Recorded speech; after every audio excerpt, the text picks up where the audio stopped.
CAB sebesar 2.200.000.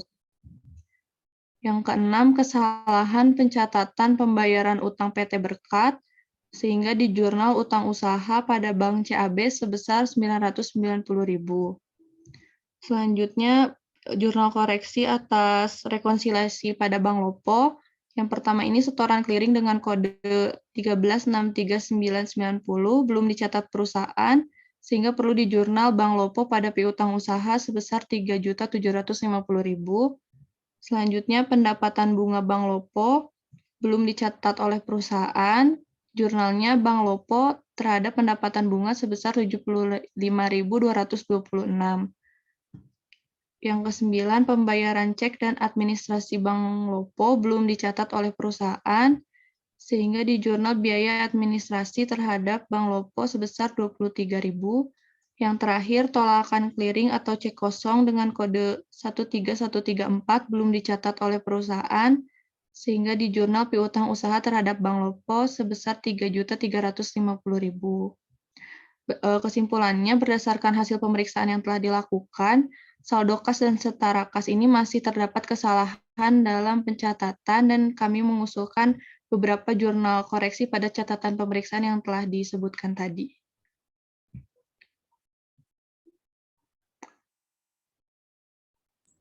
Oke, baik. Mungkin dari kelompok lain ada, ya sudah betul ya.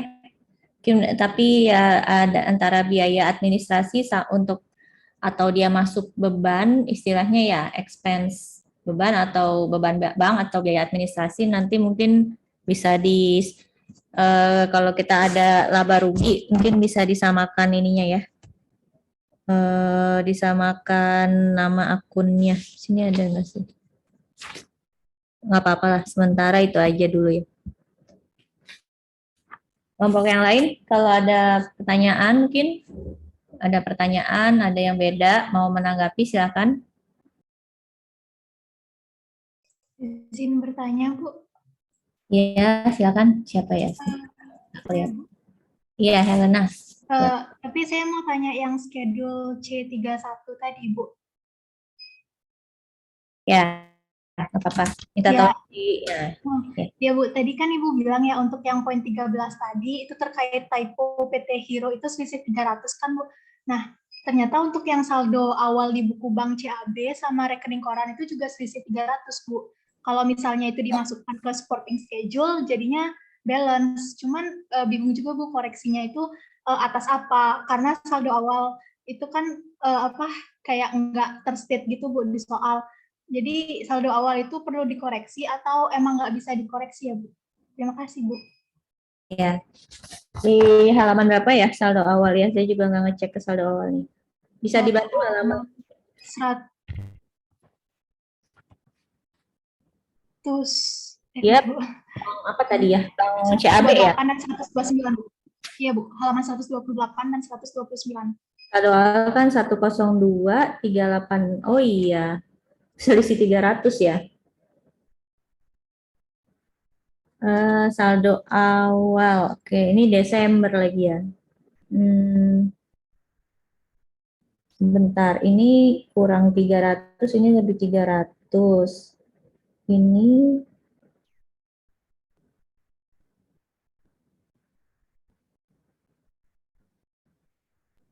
malah makin banyak dong ya ininya ya. Selisihnya ya, jadi 600 dong.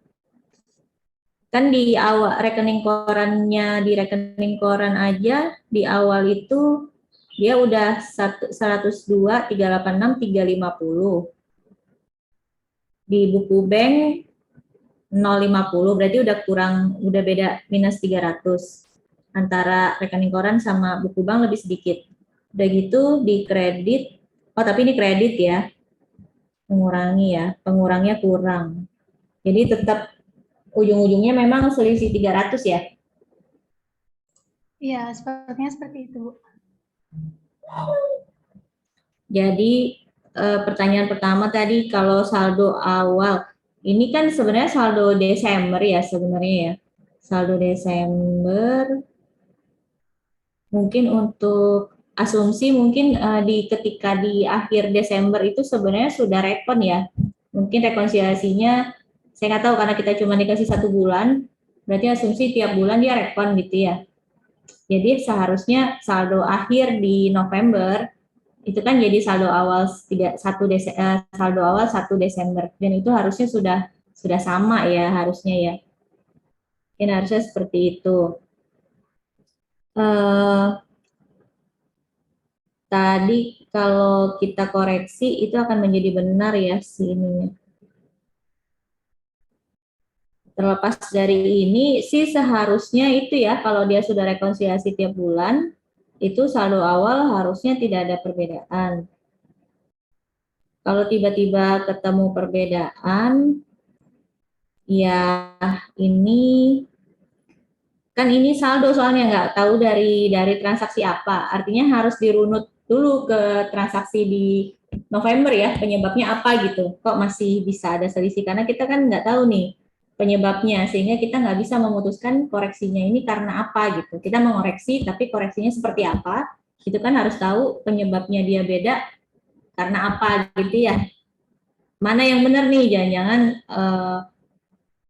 eh, rekening koran yang benar atau pembukuan yang benar gitu ya. Jadi seharusnya ini kayaknya informasinya juga kurang ya, kurang. Jadi pertama kalau dia rekon bulanan harusnya saldo akhir itu sudah fix ya, sudah confirm itu harus sama tuh antara saldo klien, pembukuan klien dengan saldo yang ada di rekening koran karena itu kan fungsinya rekonsiliasi ya. Jadi dan kalaupun kita mau menentukan kita mau mengoreksi yang saldo awal di sini, ini informasinya kurang, kita nggak tahu penyebab dia di bulan November bisa beda itu apa, sehingga kita mengoreksinya juga susah. Jadi kita mungkin kalau untuk sementara kasus ini karena informasinya cukup terbatas,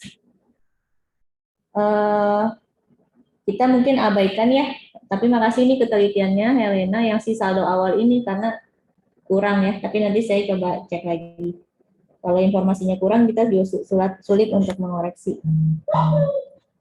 Jadi kan dan kalau misalkan kita mau pakai yang saldo yang berbeda, ini kan juga jadi salah ya. Meskipun kita kalau kita akhirnya kita pakai misalkan di saldo yang berbeda nih di hitungannya nih, saya di hitungannya kelompok 2. Tapi terus kita juga masukkan nih koreksian yang tadi saya bilang ada beda 300. Emang ujungnya sama, tapi kan kita tetap salah ya. Saldo awal tadi kan harusnya udah disamakan dulu gitu ya. Jadi minimal sih itu ya kuncinya ya. Harusnya informasinya lebih banyak lagi gitu ya. Ini itu ya jawaban saya ya. Makasih ini masukannya. Baik Bu, terima kasih atas penjelasannya Bu. Ya, ada lagi yang lain?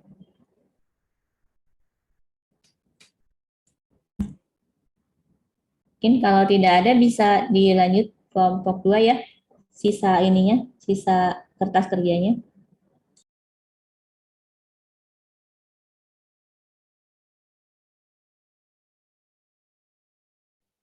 Baik Bu, selanjutnya yaitu untuk indeks CC3. Ini adalah selanjutnya.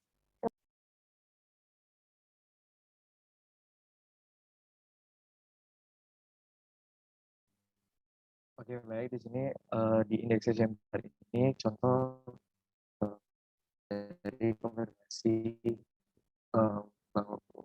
Bisa lanjut ke bagian D.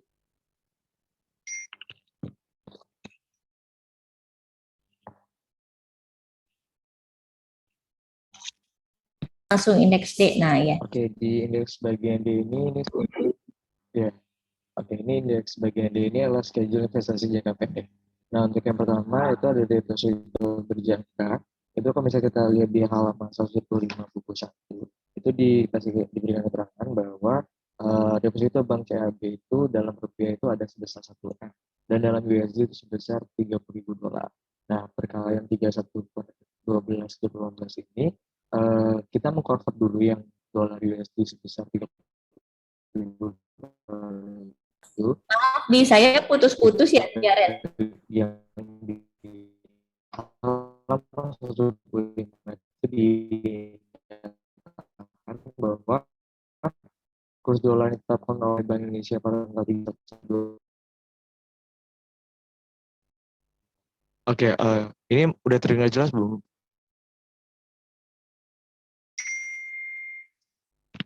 Izin Bu. Iya, iya, udah lebih jelas. Tadi putus-putus. Kalau emang ini bisa off cam aja kalau emang jaringannya.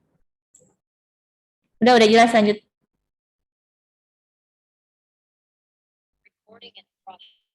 Saya pakai di Saya flash pakai lagi satu, Bu. flash lagi satu, Bu. Oke, Oke, saya lanjutin. di deposito Di berjangka ini kan deposito di berjangka ini halaman kan 125 halaman 125 itu dijelaskan bahwa Bank CAB itu memiliki deposito sebesar yang di bagian rupiah itu sebesar 1 M dan dalam USD itu sebesar $30. Nah, yang dalam USD ini kita convert terlebih dahulu ke rupiah yang di dalam halaman 125 itu dijelaskan bahwa per dolar di tanggal 31 Desember 2018 itu ke rupiah yang sebesar 15.000. Nah, jadi $30.000 itu kita kali dengan 15.000 itu didapatkan 450 juta. Jadi sehingga deposito berjangka per audit itu sesuai dengan per klien, yaitu 1.450 juta. Nah, lalu di investasi pada saham, itu dijelaskan juga bahwa pada tanggal 31 Desember itu PT Garam itu memiliki saham sebanyak 10.000 lembar, sedangkan PT Gudang itu sebanyak 20.000 lembar. Dengan harga satuan per lembarnya itu untuk PT Garam itu sebesar 10.200 dan juga PT Gudang 8.315.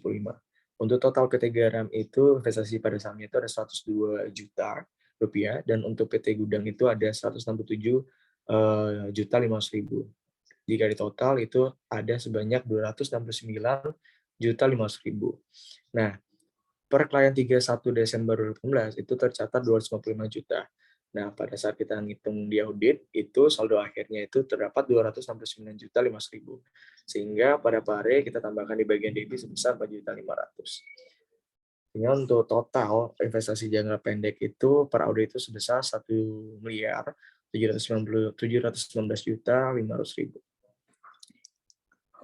Mungkin ada teman-teman dari kelompok lain yang beda dan ada yang ditanyakan sebelum lanjut ke indeks TOC. Oke, saya ini dulu ya, komentar dulu. Tadi bagus ya sudah dijelaskan untuk memastikan yang saldo per klien deposito berjangka itu betul atau tidak. Coba mungkin itu penjelasannya tadi sudah, tapi mungkin dituliskannya di tugasnya belum ya. Nah, mungkin nanti ya saya ke depannya untuk setiap kertas kerja kalau bisa disertakan perhitungan seperti yang saham itu ya untuk yang depositonya. Nah, kemudian juga kalau ada ini berarti jurnal koreksinya masuk dituliskannya di ini ya, di schedule C atau gimana nih untuk yang investasi pada saham. Kan nanti karena di situ mencantumkan pare, artinya kan perlu muncul ini ya, jurnal koreksinya kan ya. Oh, sorry, yang C itu dia cash and bank ya. Berarti yang D ini sendiri. Nah, artinya berarti si jurnal koreksinya perlu ditampilkan juga di sini nih, Jaren. Atau mungkin kelompok lain juga ya. Oke, di bagian keterangan nanti boleh di bawah indeksnya. Iya, di bawah ya di bawah indeks boleh. Kan seperti yang biasanya ya, kayak yang di C, saya kirain tadinya dia gabung dengan C, beda ya. Nah, dari di bawahnya C, catatan pemeriksaannya apa, termasuk yang perhitungan-perhitungan yang di kolom I itu juga bisa pindahin ke bawah aja sebagai bukti bahwa kan berarti apa nih metode prosedur audit yang sudah dilakukan oleh Jaren ini apa namanya nih istilahnya? Kalau istilah di auditingnya lakukan apa?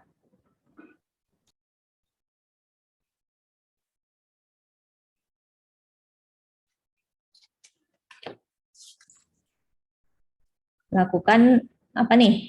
Jaren aja deh yang jawab, yang sudah menjelaskan. Ini seperti yang bikin tabel ini lembar dikali harga tuh berarti udah melakukan apa tuh prosedur auditnya istilahnya.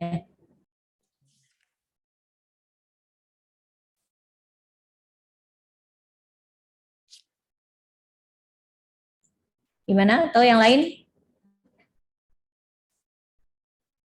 Lakukan apa?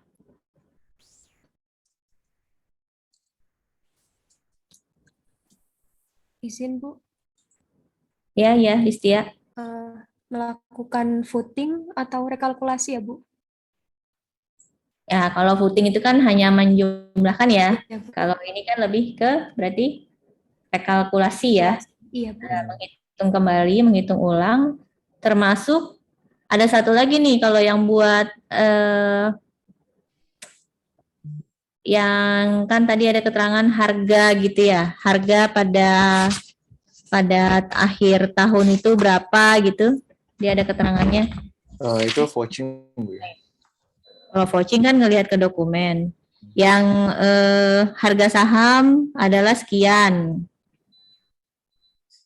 Oh, itu bisa valuation juga ya, memvalue berdasarkan nilai wajar saham. Kalau deposito dia cuman menyesuaikan dengan ini ya, kurs ya. Ya bisa termasuk memvalue juga kan, valuation ya. Kan menentukan value dia yang benar itu ketika akhir tahun itu berapa.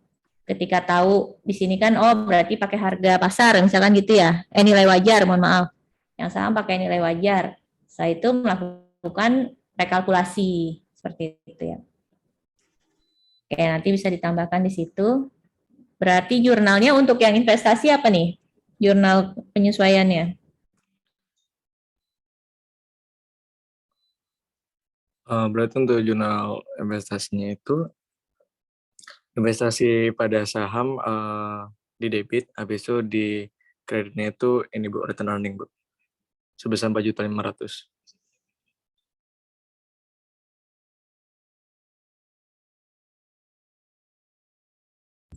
Ini emang sudah ditutup ke return earning ya? Masih trial balance kan ya? Apakah udah ditutup ke return earning? Kalau dia kan datanya masih berbentuk trial balance ya?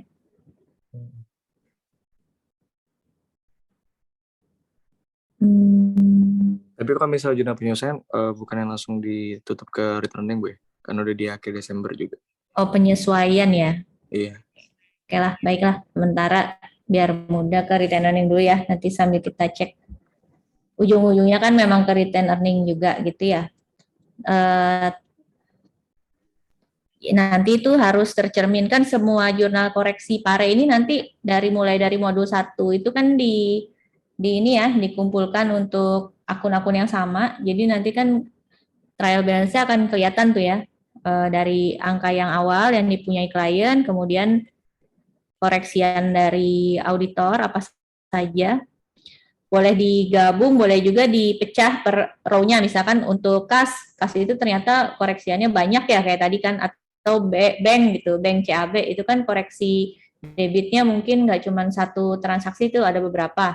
Ya mungkin biar lebih jelas dulu, step awal mungkin bisa dipecah per transaksi, nanti baru ketahuan kan total koreksian atas kas di bank CAB berapa dan sebagainya. Oke, baik. Berarti ini sudah ya. Tadi rasanya yang lain kalau kayaknya udah sama ya. Oke, baik. Mungkin bisa lanjut ke indeks TOC2 Bu ya? Ya, silakan. Selanjutnya. Boleh lanjut ke TOC2. Nah, di TOC2 ini itu schedule uji transaksi penerimaan bank. Nah, ini kita bisa ngelihat di buku 1, halaman 68, itu sampai di halaman 76. Nah, itu terdapat yang paling pertama itu di tanggal 5 Desember 2018, itu terdapat bukti masuk bank dengan kode 0112, yaitu dan keterangan BG nomor 1056 PT Krakatau, yaitu sebesar 2.200.000. Nah, untuk kelengkapan dokumen pendukung itu sudah sesuai karena di situ sudah ada tanda tangan dari pembuat dan juga penyetujuan. Lalu untuk kebenaran perhitungan dan matematis, karena di sini langsung terdapat dokumen, jadi saya asumsikan itu sudah benar matematisnya. Untuk otorisasinya juga sudah benar. Nah, namun untuk kebenaran nomor akun, karena kalau misalnya kita ngecek di buku 1 yang di bagian awal-awal itu, dia tidak sesuai. Jadi kebenaran akun nomor itu tidak sesuai. Tapi untuk kebenaran posting itu sudah sesuai. Dan untuk yang nomor 2 itu ada juga tanggal 5 Desember 2018 dengan nomor bukti bank masuk 112 dengan keterangan BG nomor 1265 dari PT Lestari itu sebesar 11 juta. Sama kelengkapan dokumen pendukungnya juga aman, kemudian perhitungan matematisnya aman, otorisasinya aman karena ada 2 tanda tangan. Namun untuk kebenaran nomor akunnya itu agak salah. Lalu untuk kebenaran postingnya sudah benar. Begitu seterusnya sampai bawah. Jadi kalau misalnya dari semua uji transaksi penerimaan bank ini yang ada di halaman 68 sampai halaman 76, itu dia untuk kelengkapan dokumennya itu lengkap, dan kebenaran perhitungan matematisnya diasumsikan lengkap, otorisasi juga bisa diasumsikan lengkap karena tanda tangannya. Namun untuk kebenaran nomor akunnya karena ada beberapa yang tidak sesuai dengan nomor akun yang ada di halaman awal dari buku praktik ini. Lalu untuk kebenaran postingnya itu sudah benar. Begitu untuk TOC 2. Mungkin teman-teman dari kelompok lain ada yang berbeda dari hasil pengerjaan kelompok 2. Coba yang tadi kebenaran nomor akun maksudnya gimana? Kalau saya baca-baca itu dia kayak ada apa Bu? Kalau misalnya kan saya baca-baca itu nomor akun, contohnya kalau misalnya yang ini kan penerimaan Bu. Jadi dia ini pakainya kan BG nomor 1056, jadi kayak nggak pakai nama akun asli gitu loh Bu. Ini ya maksudnya BG itu nomor dokumen sih sebenarnya ya. Iya. Misalnya giro kan gitu ya. Jadi kalau yang dimaksud mungkin nomor akun di sini tuh si transaksi ini tuh diklasifikasikan ke akun nomor akun apa gitu ya, dan akun-akun itu ada nomornya gitu. Akun di mana ya? Lihat nomor akun di. Kalau nomor akun tuh ada di halaman 16 Bu, tapi di dokumen ini dia tidak mencantumkan kayak nomor akun. Ya, nomor akun. Nah, sebenarnya kan gini, saya khawatir ini ya, beda persepsi. Ya, betul, yang nomor akun kan yang misalkan kalau ini kita lagi bicara apa sih, bank masuk ya, penerimaan bank ya. Penerimaan bank berarti kan misalkan harusnya bank kalau dia CAB itu nomor akunnya berapa tuh? 102 kan seperti itu. Nah, sebenarnya kan data itu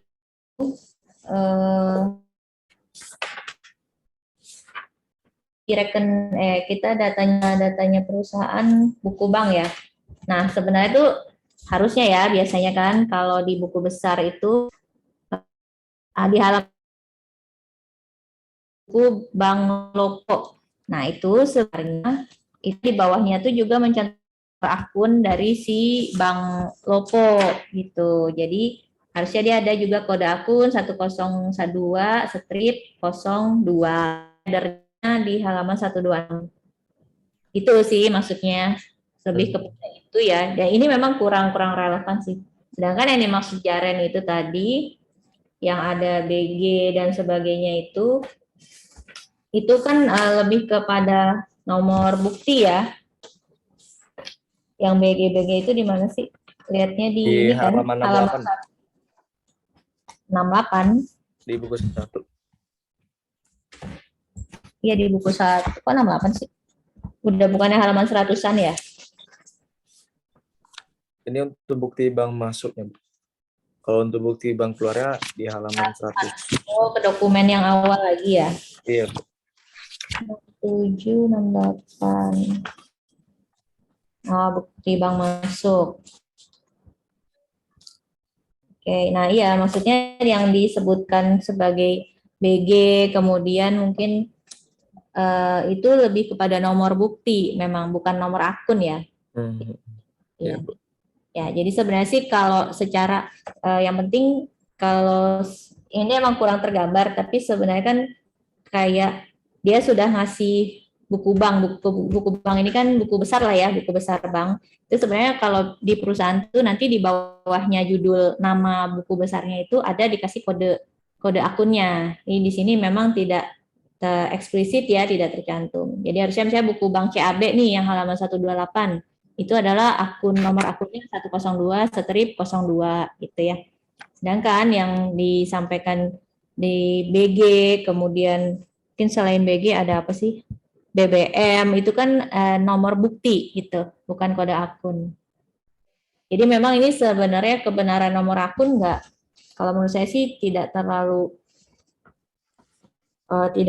ini juga ya, nggak terlalu relevan juga ya. Karena kan kita taunya dia benar itu ketika sudah dia diposting masuk jurnal itu masuk ke buku besar itu masuk ke akun yang mana kan intinya gitu ya.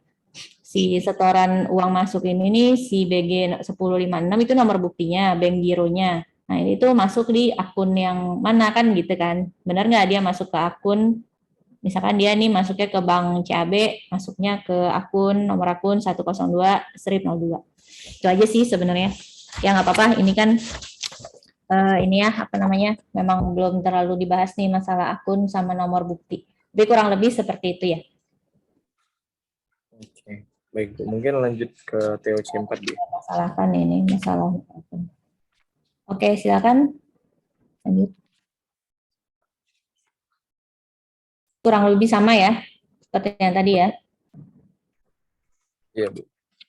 Oke, tapi itu mungkin ini ya, ini kan transaksi pengeluaran bank, berarti itu nomor buktinya bank, bukan bank masuk ya, bank keluar gitu ya. Ya kan kalau ini transaksi pengeluaran bank ya teliti yang seperti itulah. Tapi kalau sudah mengerjakan ini real di soft copy kan udah ada template-nya ya. Oke, baik. Kemudian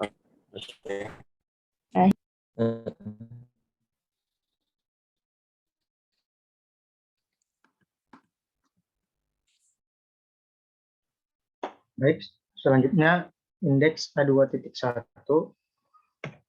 Nah, ini setelah dilakukan prosedur-prosedur yang sebelumnya, ditemukan beberapa koreksi, yaitu pada kas dan setara kas, dan juga investasi jangka pendek. Untuk kas dan setara kas ini terdapat koreksi pada indeks C sebelumnya. Karena tadi ada penyesuaian, maka ini belum diupdate ya teman-teman. Ini sesuai pada indeks C tadi, yang untuk kas dan setara kas. Nah, ini yang 14 juta dan 6.388. nah, artinya sebenarnya ini untuk satu kasus ya satu siklus ini angkanya coba Denis coba disorot ke yang F6 yang 14 juta itu kamu pakai angka apa pakai rumus tuh? Yang 14.581 tuh angka ya? Pakai kan kemarin ngajarin kan masing-masing gitu. Iya. Oh iya oke ya belum digabungan ya. Sebenarnya kalau realnya ya kalau bikin kertas kerja sederhana dengan Excel itu sebenarnya nanti ngeling aja ya sama dengan gitu kan ya. Sama dengan yang di sheet berapa tadi gitu. Jadi ketika sheet itu berubah otomatis semua ikutan terupdate ya. Oke nggak apa-apa yang penting nanti terakhir kan ini saya selalu bilang ini dokumen bergerak terus ya living dokumen ya datanya nanti sampai di akhir pertemuan sampai modul yang keberapa tuh kalau bisa ya diteliti lagi ya ketika ada yang dirubah jangan sampai salah ngambil data ya terakhir tuh yang mana sih yang benar gitu ya berdasarkan hasil pembahasan. Oke baik lanjut. Baru untuk investasi jangka pendeknya itu pada ada di indeks D yang 4.500.000.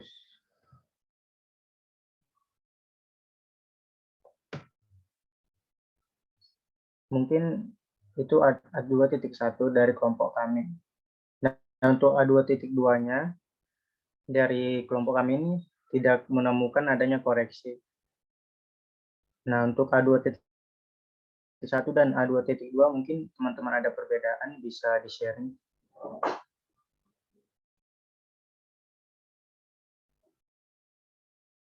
Ininya kurang nih, Gap. Belum nih, Gap. Yang di kreditnya berapa ya? Tadi 6.300 kan ya?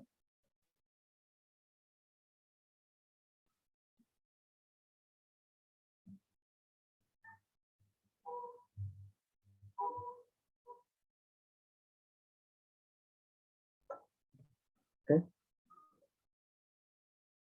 Nah, untuk A2.2, untuk dari kelompok kami tidak ada koreksi. Untuk A3.1,